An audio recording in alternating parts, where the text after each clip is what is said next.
Unatazama ER Media TV Tabora Town.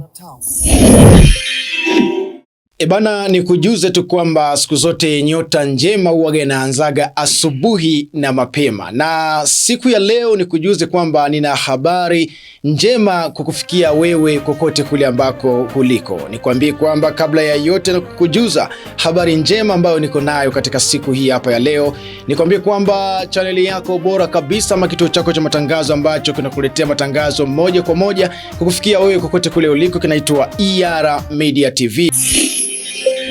Unatazama ER Media TV Tabora Town. Hiki ni kituo chako bora kabisa ambacho kinaitwa ER Media TV ambako kiko chini ya shirika lisilo la kiserikali JICA Tanzania. Na jina langu naitwa Pasco Escapela, nite Maganga mjomba wa Tanzania. Ni ule King, the African King for everybody.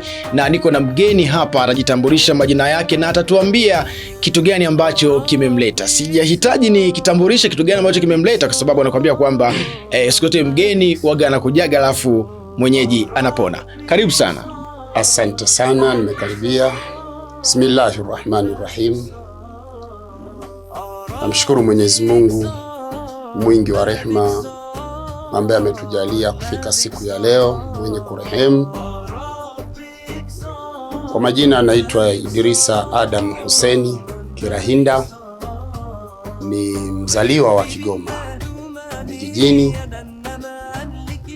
Niko katika kituo chetu pendwa hichi hapa Tabora kwa ajili ya kuja kutoa darasa na somo la masala ya tiba ya kisheria, lakini ndani yake na utumiaji wa mitishamba mbalimbali ambayo Mwenyezi Mungu ameiweka katika ardhi hii. Lengo na makusudio ni watu kuitumia ili tuweze kupata manufaa katika mwili, kwa sababu maradhi leo imekuwa ni changamoto kubwa, hasa maradhi ya kichawi. Ni maradhi ambayo wengi wameibuka na kuanza kufanya kazi bila maarifa nayo. Kwa hiyo nimependa leo kuja kuwatembelea ndugu zangu hapa katika kituo chao ili niweze kutoa darasa walau kwa ufupi sana kuhusiana na masala mazima ya tiba ya kisheria. Lakini leo nitajikita katika masala mazima ya majini, kwa sababu huu ulimwengu ambao usioonekana ndio ulimwengu wenye madhara na wanadamu wanapenda sana kuutumia. Lakini ukija kuangalia leo kuna aina ya majini mbalimbali ambao Mwenyezi Mungu amewaumba. Kama tulivyokuwa sisi wanadamu na koo zetu, basi na majini hivyo hivyo wako na koo zao.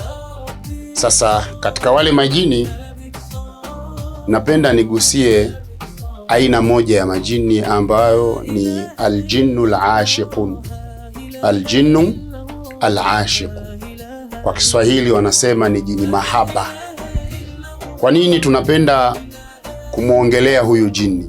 Sababu ni jini ambaye asilimia kubwa ameivuruga jamii, hasa kwa watu mbalimbali. Sasa tunaposema aljinnu al-ashiq, maana yake ni kwamba lazima kwanza tutoe define yake, kwa maana jini mahaba watu wamjue ni jini wa aina gani.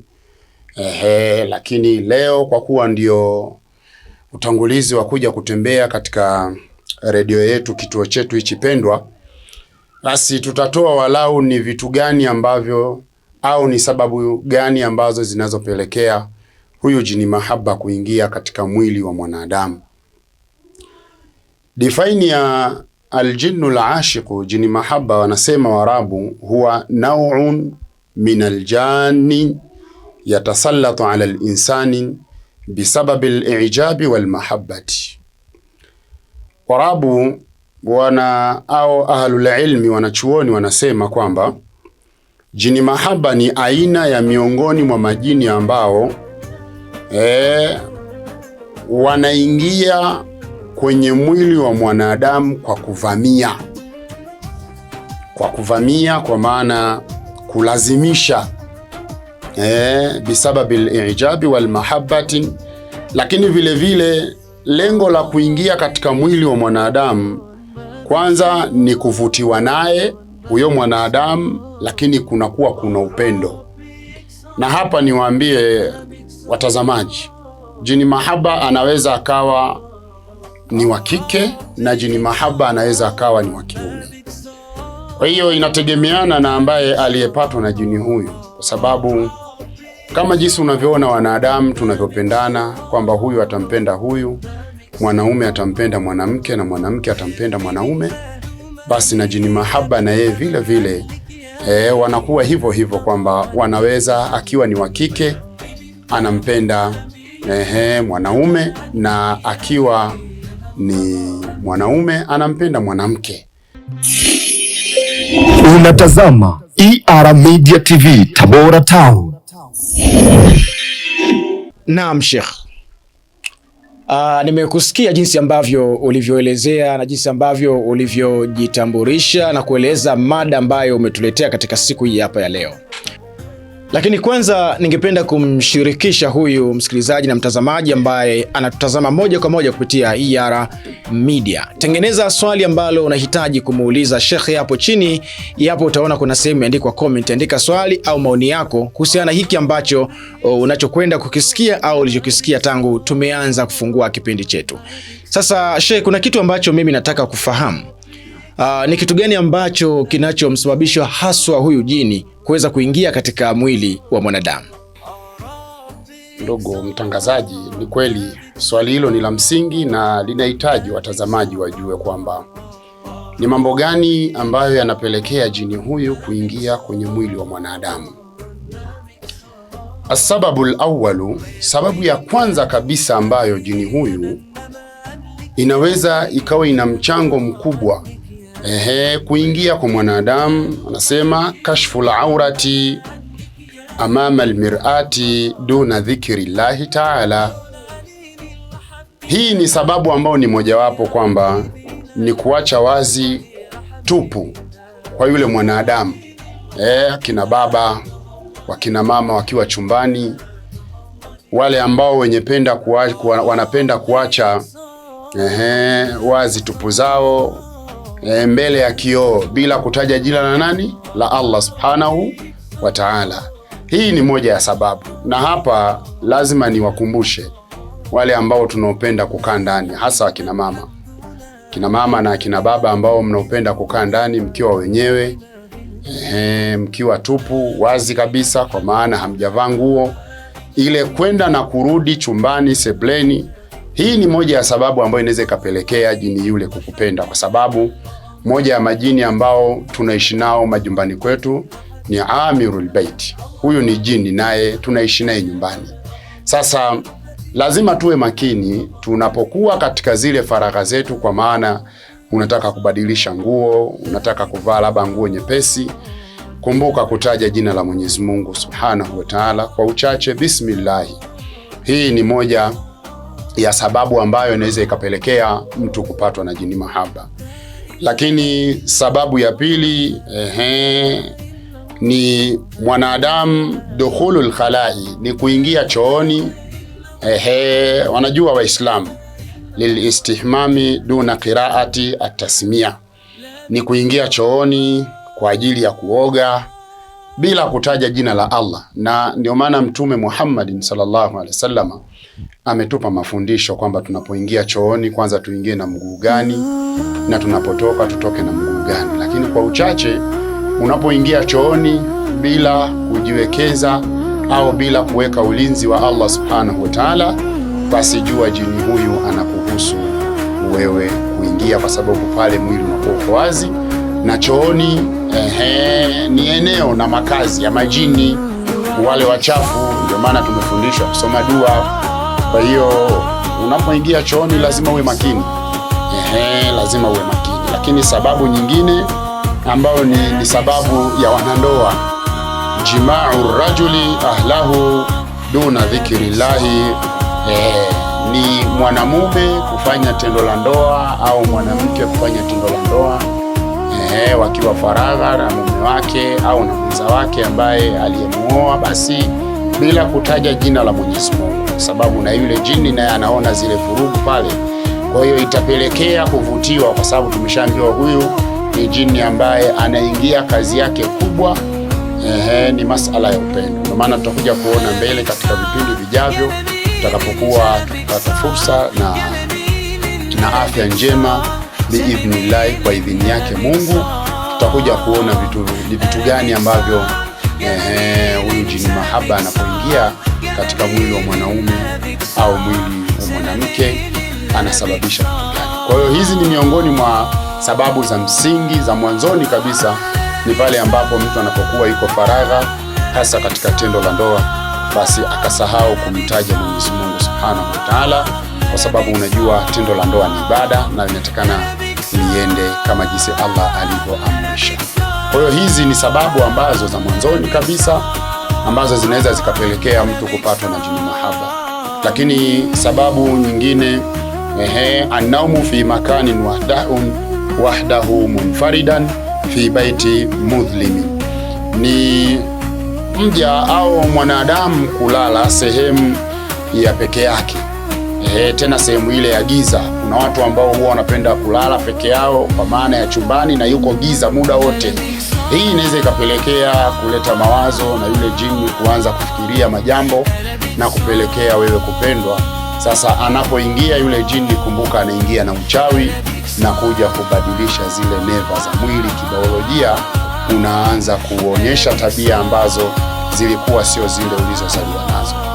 Kwa hiyo tujiepushe sana na hizi sababu 4 ambazo zinaweza zikapelekea jini mahaba kukuingia. Lakini vile vile kwa upande wa watoto wa kike, kujipamba kupita kiasi. Kujipamba kupita kiasi kwa maana ya kwamba uturi uliokithirishwa kabisa na kuvaa nguo za ovyo na hali ya kuwa unatembea, kwa sababu tukumbuke majini hawa wako mabarabarani na sehemu mbalimbali, sio ndani tu bali hata nje wanapatikana. Kwa hiyo ile kutoka wewe umependeza, basi inaweza ikapelekea vile vile kupata jini mahaba.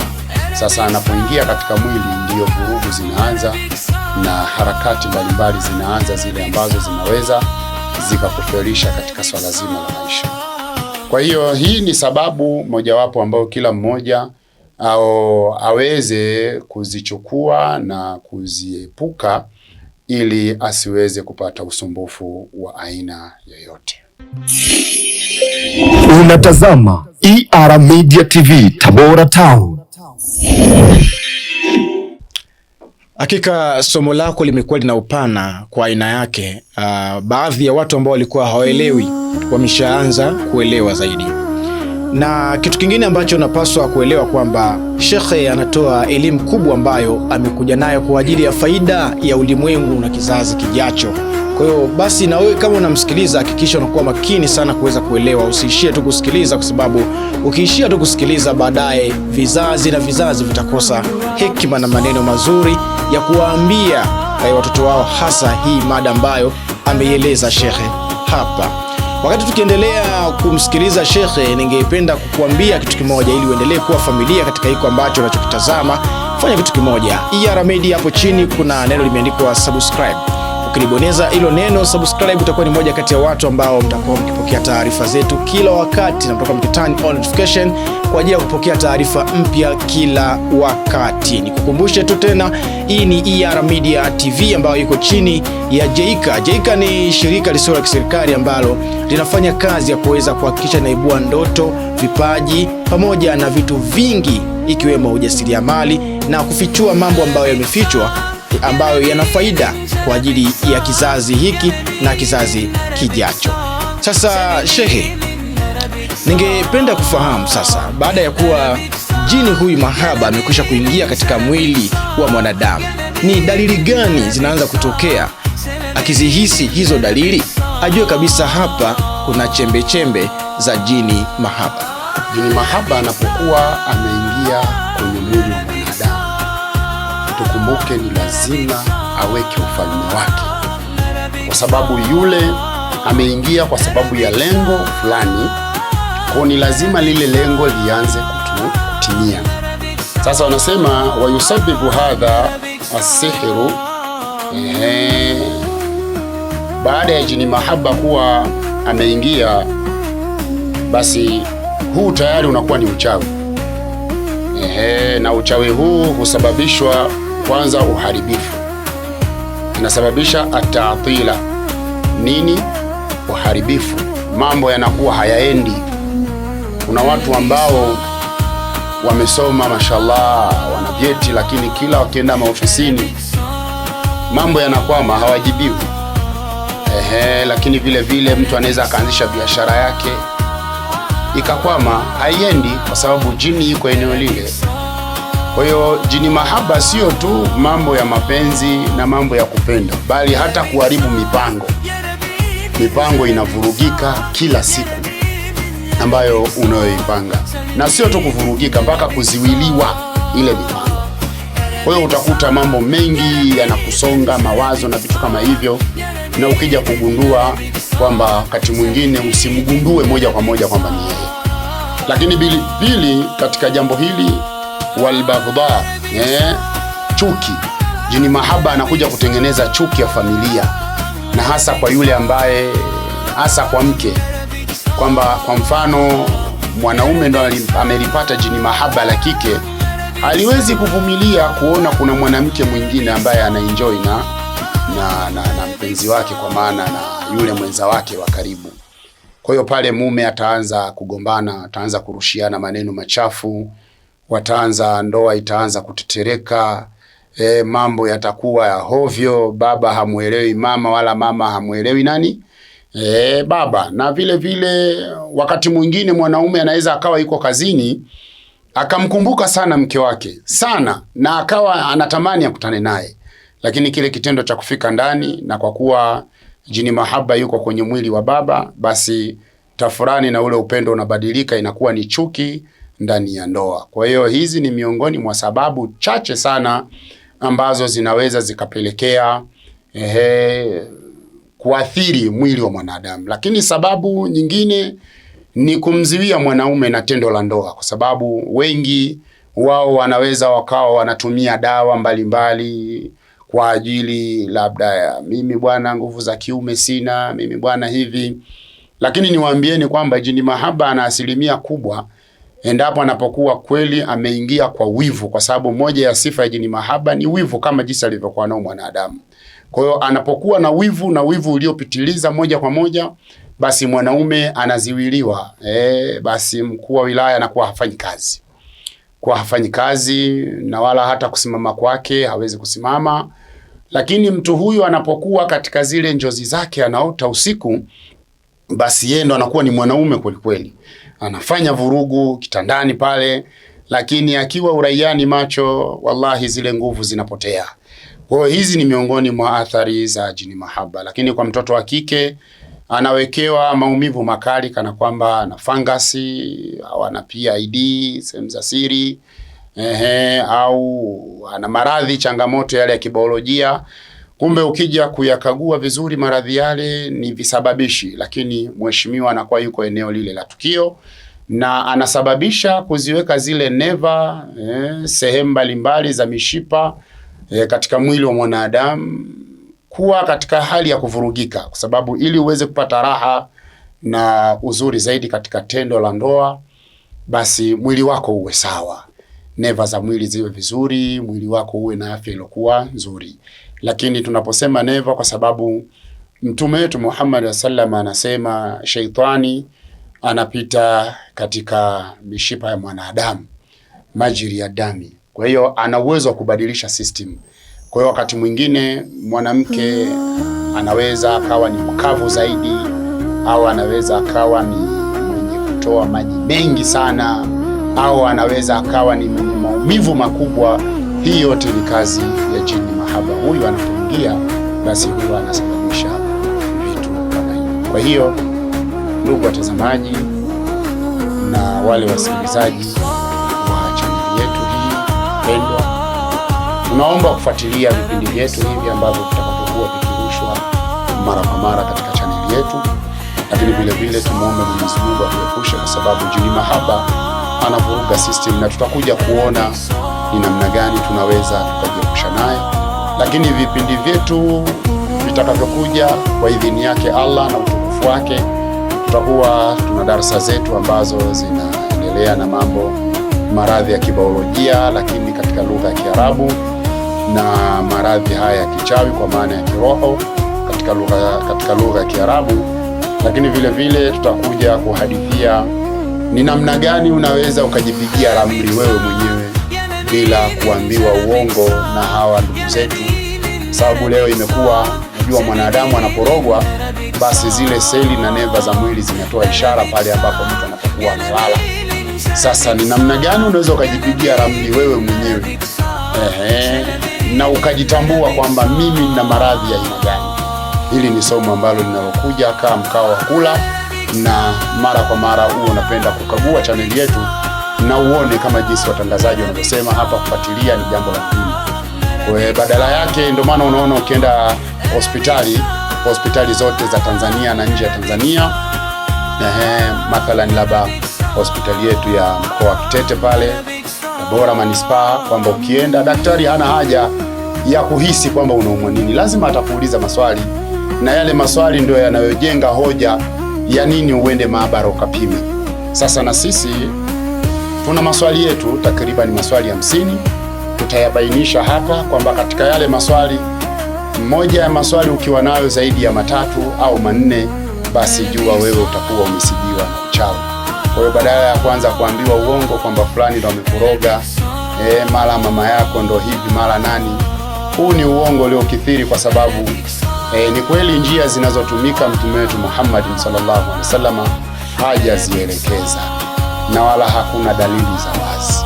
Kwa hiyo badala yake ni lazima tutumie zile dalili ambazo zinaweza zikawa za wazi na za kuonyesha kama jinsi inavyotakikana katika sheria, na hii ni salama zaidi, kwa sababu unapomuuliza mtu dalili zinazomsumbua hawezi kukwambia nasikia kama mama yangu ndo ananiroga. Hapana, hiyo huwa hakunaga dalili ya namna hiyo.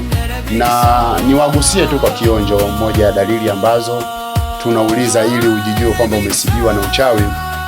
Kwanza, kuna wale ambao kathirul buka, kuna watu wanapenda sana kulia bila sababu. Kuna mtu anapenda kulia au kucheka bila sababu ya msingi, kwa sababu tunajua ili uweze kulia lazima upatwe na huzuni, hauna msiba, hujaibiwa pesa, hujapoteza mume, yani kifupi huna jambo lolote ambalo linaweza likakupelekea labda ukahuzunika, lakini wewe unalia. Lakini huna jambo lolote la kucheka, hauko labda kwenye mitandao, haujachekeshwa na mtu, lakini unajikuta tu umecheka ghafla bila sababu ya msingi. Jua ukiwa na dalili hii ni mojawapo ya kusibiwa na maradhi ya kichawi katika mwili. Lakini sababu nyingine ni wale wenye kuota wanakula usiku. Umealikwa harusini kwamba bwana nakula nyama, au nyumbani nakula, unafurahikia maembe kijijini huko unakula. Na wakati mwingine unalishwa vitu usiku mpaka unaamka asubuhi unakuta kabisa zile athari ya vile vyakula ulivyokuwa unakula viko mdomoni. Hii ni moja ya dalili ya kusibiwa na uchawi katika mwili wako. Lakini sababu ya 3 na ya mwisho ni mtu kuota mara kwa mara anafanya tendo la ndoa. Aidha unaweza ukafanya tendo la ndoa na baba yako na mama yako, unaweza ukafanya tendo la ndoa labda na jirani yako. Anyway, mtu yoyote, haijalishi kwamba ni mtu wa aina gani, kwa sababu uchawi huu unapoingia mara nyingi sana huwa ni uchawi wa taswira. Unabadilisha na kuweka chuki ili uje uone labda mama yako ndo anakuroga, kumbe tayari uchawi umeelekezwa huko. Ukijiona wewe ni mtu ambaye unaweza ukawa unaota mara kwa mara tendo la ndoa, basi jua umesibiwa na uchawi. Kwa hiyo lazima uwe na tahadhari. Mwisho kabisa, kuna wale ambao tunaota tuko makaburini. Aidha umeenda kutembea, aidha labda uko kwenye msiba wa jirani, aidha uko hivi, basi jua kabisa umesibiwa na uchawi. Na kwa kumalizia, mwishoni kabisa, ndugu watazamaji, uchawi utaujuaje? Uchawi una aina mbili za kujua. Kwanza kuna zile alama za wazi ambazo zinakukuta hali ya kuwa wewe uko macho, na kuna zile alama za siri ambazo zinakukuta wewe umelala. Kwa hiyo ndoto ndiyo taarifa sahihi ambayo mara nyingi sana Allah Subhanahu wa Ta'ala anapenda kuzungumza na waja wake, kupeleka taarifa mbalimbali katika mfumo wa ndoto kwamba mwili wako kwa sasa ukoje. Kwa hiyo utapokea taarifa hizi kutoka katika sehemu za wazi, kwa maana ukiwa uko macho kabisa kuna dalili ambazo zinazokukuta kwa upande wa Waislamu. Mtu alikuwa anapenda kuswali, ghafla akaacha kufanya ibada. Alikuwa anapenda kukaa na udhu, mara akaanza kuyachukia maji kwamba hataki kushika udhu. Hizi ni miongoni mwa dalili za wazi ambazo zinakujulisha. Wakati mwingine mtu akisomewa au akiombewa dua basi analia. Hizi ni miongoni mwa dalili za wazi za kuonyesha kabisa umesibiwa na uchawi. Kwa hiyo ndio maana tukasema una uwezo wa kujipigia mwenyewe ramli, na sio ile kuanza kuchoreana hapa na kuanza kupeana taarifa kwamba fulani ndio anakoroga, kwa sababu uchawi hakika yake unabadilisha mambo, kuitoa katika uhalisia na kupeleka katika ambayo ni jambo ambalo sio la uhalisia.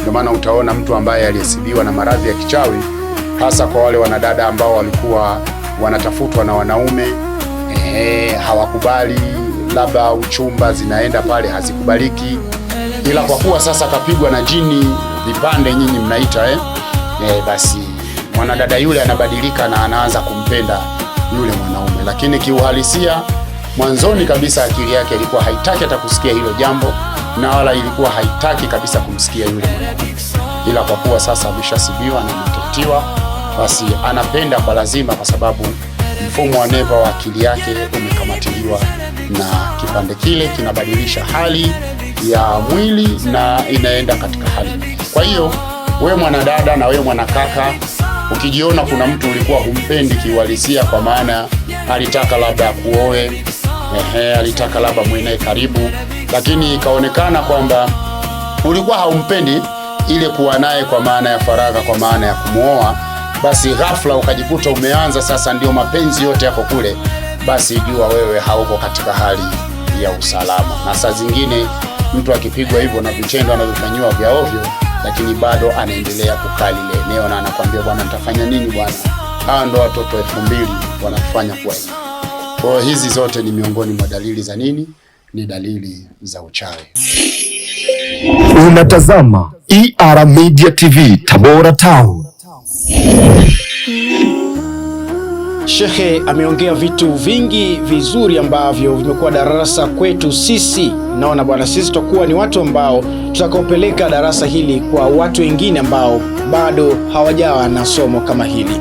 Lakini wakati shekhe anaendelea kuelezea kuhusiana na majini na dalili za jini, wakati jini ameingia kwa mwanadamu, ameelezea vizuri sana na tumeelewa. Lakini hapo nikapata kutengeneza swali ambalo nilitamani sana kumuuliza, lakini wakati ambao shekhe atakuwa anahitimisha, wakati anataja mitandao yake ya kijamii anapatikana wapi, ataweza kutugusia kidogo ni je, kweli ile skendo ambayo inasemekana kwamba kuna baadhi ya majini mahaba yakimtembelea mwanadamu yanaweza kumpatia mali, yani utajiri. Naam, swali zuri kabisa ndugu mtangazaji, kwamba ni kweli jini mahaba huwa akiwapatia utajiri wanadamu. Tukumbuke tu kwamba hatuna mafundisho sahihi kutoka kwa Mtume wetu Muhammad sallallahu alaihi wasallam, wala katika wale wema waliotangulia. Badala yake jibu hili linajibiwa kwamba majini wanaoleta pesa kwa wanadamu ni wale ambao wameweka mikataba ya kichawi, ndio ambao wanaoleta pesa kwa wanadamu. Kwa sababu ili uweze kupewa pesa umezifanyia kazi gani? Yaani kitu umekipata. Hata kwangu leo, mimi leo hii nikupe kuanzia shilingi 20,000 kama zawadi, umenifanyia kitu gani? Kwa ni lazima tu tumefanya biashara, tu tumefanya mikataba. Sasa mara nyingi sana unaposikia jini kamletea pesa huyu, lazima kwa kuna makubaliano. Huenda ameambiwa labda kuanzia sasa upate mtoto, basi tunakuletea pesa. Au kama ni jini mahaba ambaye ameingia kichawi, anasema kuanzia leo mimi nitakuwa nakupa pesa, lakini usioe ukiwa ni mtoto wa kiume. Unapewa masharti hayo, na kwa upande wa mtoto wa kike asiolewe. Kwa hiyo hakunaga jini ambaye anaweza kumletea pesa mtu bila makubaliano ya kishirikina. Kwa hiyo ukishafanya ushirikina kwa maana ya makubaliano na kadiri, mara nyingi sana kadiri wengine huwa wanaenda mbali mpaka kukufuru vile vitabu ambavyo Mwenyezi Mungu alivyoviteremsha kwa manabii. Na kwa kuwa mimi ni Muislamu, lazima nitolee mfano Qur'ani kwamba kuna wengine wanaingia mpaka na masafu chooni, wanakanyaga. Jini ameweka ahadi Sasa kadri unavyokuwa unafanya kufuru na ushirikina, ndipo vijifedha vinaingia kwa haraka zaidi, kwa sababu umeshatekeleza amri ya yule jini ambaye aliyeingia katika mwili au uliyefunga naye mkataba.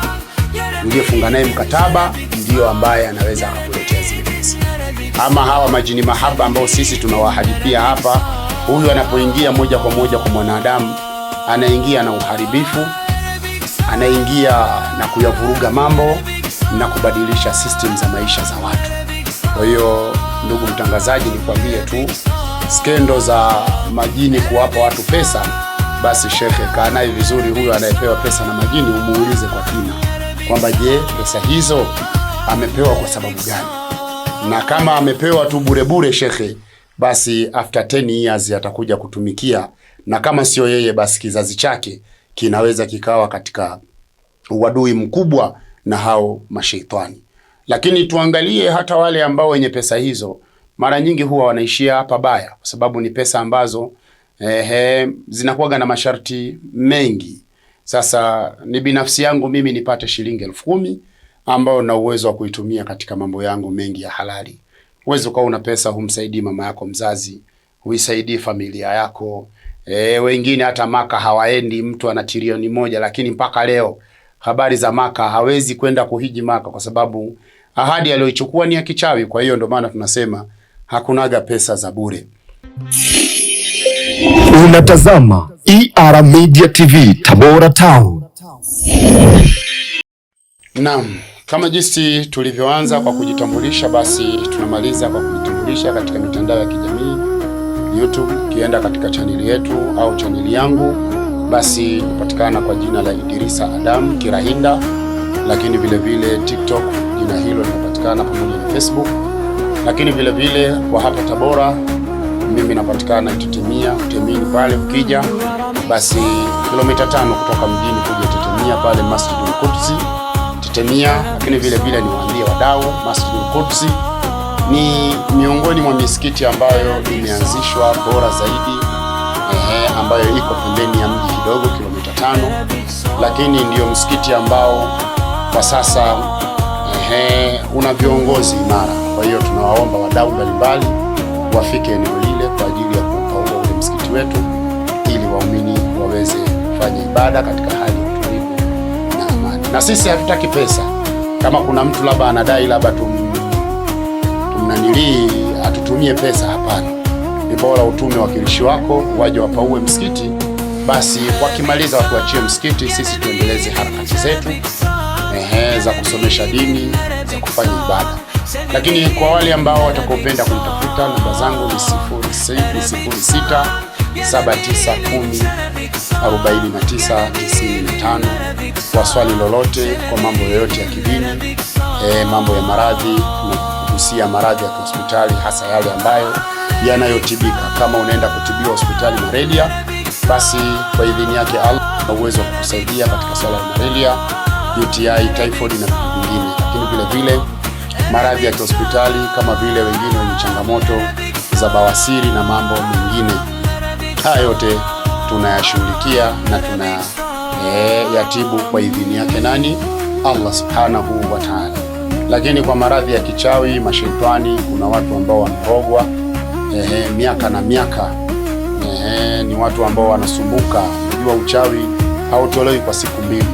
Dozi zetu sisi tunafanya ndani ya siku 21, lakini na visomo mbalimbali na kumwomba Allah muepushe huyo mgonjwa na mabalaa na chuki na hasadi na vijicho mbalimbali.